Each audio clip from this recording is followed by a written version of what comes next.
I'd normally never do a video on a party like Britain First. Simply put, they are utterly inconsequential in terms of UK politics. Their place is in fringe documentaries about political ideas to be deemed unacceptable by the broader political culture. But seeing as I'm midway through a series on the far right in Britain and the hullabaloo surrounding President Trump's retweets, let's have a look at their place in the UK, which honestly is tiny, but all of a sudden surprisingly crucial for establishment parties, at least strategically speaking anyway.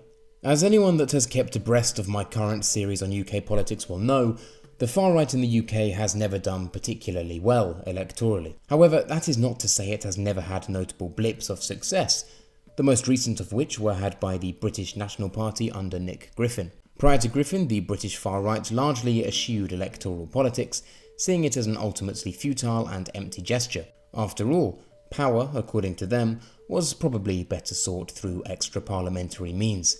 Griffin finally abandoned this modus operandi, left it by the wayside, and suddenly plunged the BNP heavily into local campaigning. Local politics were framed in terms of local issues, larger concerns were sidelined, and the BNP attempted to present itself as the only party that would care for local residents, as the traditional parties represented callous juggernauts, out for their own interests and the interests of newly arrived immigrants. This approach worked, and by 2009 the party had 2 seats in the EU Parliament, a member on the London General Assembly, and tens of councillors throughout the country. For more on this, see my video The Rise and Fall of the British National Party. However, the BNP's success didn't happen in a vacuum. The party, of course, was under attack from the established political parties and the media, which made it increasingly difficult for the party to maintain its attempt to craft legitimacy. At the same time, 2 other threats emerged. The threat of UKIP, which possessed a strong ideological overlap, however without the baggage of a neo-Nazi legacy, and greater legitimacy, plus the threat of the EDL, the English Defence League, an anti-Islamic street movement which, at its zenith, was able to mobilise thousands onto the streets. These 3 threats in the end slaughtered the BNP, which is now but a husk. UKIP was able to pick up the mantle on the electoral side of things and quickly tried to build community presence throughout the country in a bid to win white working class sympathy. Conversely, the EDL, then led by Tommy Robinson, were a return to the street politics that had characterised the far right before Griffin took the helm of the BNP.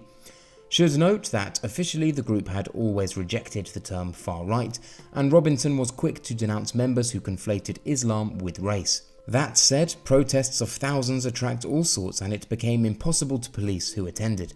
This tension between the more moderate sympathisers and the hardcore neo-Nazi element ultimately led Robinson to step aside and form a short-lived alliance with the counter-extremist project Quilliam, led by Majid Nawaz.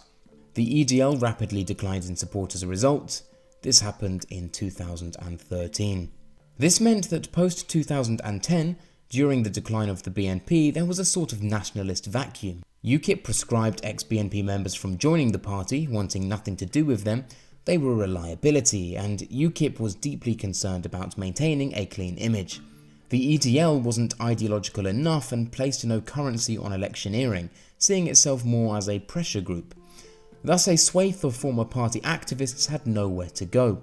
The result was numerous tiny nationalist groupuscules forming throughout the country, one of which was Britain First. In short, Britain was formed at a time of an identity crisis for the country's far right. Electoral politics had failed, and many were simply too weary to go down that route again. They instead saw the return to the street as the way to go. This was a tension that would render Britain First as we know it today. The party was founded by Jim Dowson. Dowson was a chief fundraiser for the BNP and was largely credited with enabling the BNP to get the funds it desperately needed to maintain its labour-intensive local campaigning strategy. Under his wing was the now infamous Paul Golding. Golding was an elected BNP councillor in Sevenoaks. Indications were thus that the party would attempt to finish what the BNP had started, pursuing an electoral strategy and gradually building grassroots support. This was, after all, what made the BNP a local tour de force in numerous wards throughout the country. However, this wasn't to be the case. By 2014, the party were engaging in bizarre public protests, driving about in armoured vehicles, and odd videos of Golding riding about in a car past mosques with a megaphone bellowing "ban the Quran" proved too much for Dowson. He left the party in 2014, leaving it in the sole control of Paul Golding and Jayda Fransen, which solidified the party direction. The party abandoned attempts to build grassroots community support and instead opted for street confrontation. Public debates with Muslims were filmed and put on the internet. Demonstrations through towns across the country in the same spirit as the now lackluster EDL became commonplace. For the first time in decades, the Public Order Act of 1936 was invoked against the wearing of political uniforms, something Golding became wont to do. Their electoral significance became moot, not that it was ever significant. In 2014, at a Rochester and Stroud by-election, Jayda Fransen obtained a paltry 56 votes. 2 years later, Golding, in his bid for mayorship of London, scooped up a residual 1%. The party barely contests. To wit, Britain First are an unimportant groupuscule of the British far right, so why am I even bothering? Now they're thrust into public consciousness, they've come to be associated with a political space. A space that has allowed all establishment parties to close ranks and control the scope of what is permissible in public discourse. Those falling outside of the parameters of acceptable speech are ostracised and stripped of electoral legitimacy. This has been, in many cases, a cognizant strategy for dealing with a populist insurgency throughout many European countries. Sweden, Belgium, Germany, France are all examples of countries that have adopted this approach. The establishment parties of Britain did something similar when the BNP was on the ascendant. The BNP, posing a significant electoral threat among numerous locales throughout the country, had to be dragged through the muck as much as possible in order to dispel any sense of legitimacy the party had attempted, sometimes successfully, to garner. This happened on both the local and national level. But the question is, why is this being done with Britain First? They are not an electoral threat by any means, nor do they have the experience, funds, or personnel to become one. In short, it's due to the space they occupy, and how their occupation of it can be used strategically to curtail certain political discussions.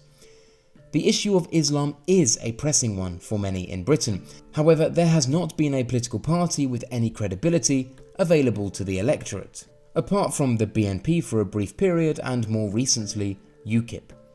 The British establishment has traditionally attempted to curtail the rise of the populists through a process of both alienation and co-optation. For example, Gordon Brown would decry the depravity and vitriol of the BNP while at the same time stealing their "British jobs for British workers" slogan. Or more recently, David Cameron would label UKIP a bunch of fruitcakes, loonies and closet racists, yet simultaneously promising a reform on the European Union. This was done at once to alienate the offending party, but also pacify the populace. This moment in British politics is a volatile one. The population is still reeling from being cleft down the centre through the Brexit referendum, numerous terror attacks and the near certainty of others. The issue of Islam is too hot for the establishment parties at this point, and attempts to co-opt aren't possible for a declining Tory party. Moreover, co-opting the key policy points of insurgent populists and far-right actors hasn't exactly worked well for the establishment. Gordon Brown was largely credited with offering further legitimacy to the BNP, and we all know how Cameron's appeasement of UKIP went. We now have Brexit on our hands. Thus we have the Britain First furore.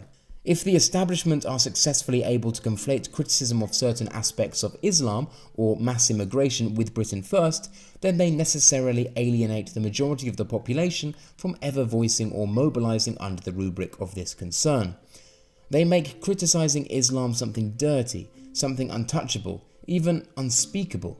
The establishment parties want nothing more than for pressure groups etc. to be marching on the streets, causing a ruckus, provided things are relatively contained and also not an electoral threat. Indeed, between 1993 and 1995, the establishment were perfectly happy to have Combat 18 running amok, recognising that they necessarily debilitated the BNP. This is not to conflate C18 with Britain First. Britain First generally preach non-violence, however it is to say that for the government, for the established parties, it's serving the same purpose. It segments certain political issues to the domain of the quacks and political pariahs, where the establishment parties, unable to co-opt, want them to belong. Watch the treatment of Henry Bolton on last week's Question Time discussing Trump's retweets.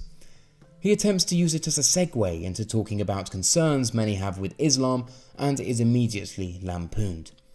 That is absolutely appalling. You do not deal with hate by inciting hate, cried Samuel Jima of the Tory party as every other panellist squared up. Bolton's meagre defence of "I've got a lot of Muslim friends" was cringeworthy. What makes this worse for UKIP is Bolton was the respectability candidate. Bolton was the candidate to make UKIP something more than just a bastion against Islam, but a totalising party. A platform for populist common sense talking points from a worldly man of experience. That is why Britain First's entrance into the consciousness of the mainstream has been leapt upon by the establishment. They know they cannot touch the issues raised, but they also know that as long as Britain First is visible and marching, the majority of the public will be hesitant to touch them regardless.